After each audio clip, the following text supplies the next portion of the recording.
Continuing the theme from the last couple of days around expanding comfort zones and breaking through anxieties and those sorts of things, I wanted to share a story when I flew for the first time about 9 years ago. So after about 4 years grinding at my full-time job, not taking a break, not taking time off, and I'd always told myself I wanted to fly. I had never been on a plane up until that point.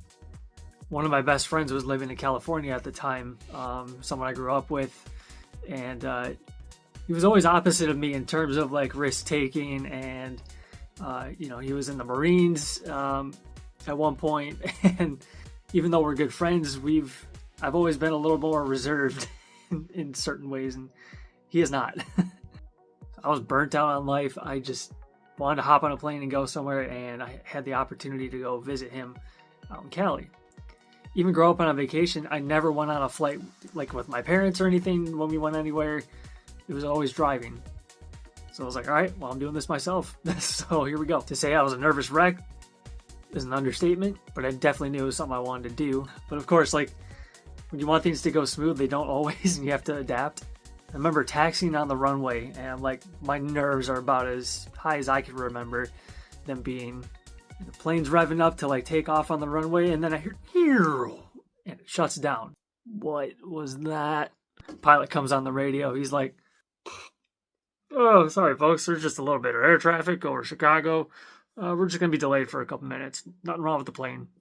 Regardless, I was like so revved up, ready to go, and then I had to sit in the anxiety for like another 20 minutes on the runway. He finally revs up the plane, starts going, I'm all nerved up, ready to go, and takes off. And as soon as he left the ground, like all this weight just lifted off me. It was an incredible feeling. My connecting flight was already like a 45-minute connect, and that was it. So we were delayed, and then we were going to land. And then before I got on my next flight to California, the time was short. But by the time I landed in Chicago, not only did I have less time to get to the gate, I also didn't know that you had to get to the gate like 15 minutes before a flight actually is intended to go. They changed the gate from what was on my ticket to the next flight.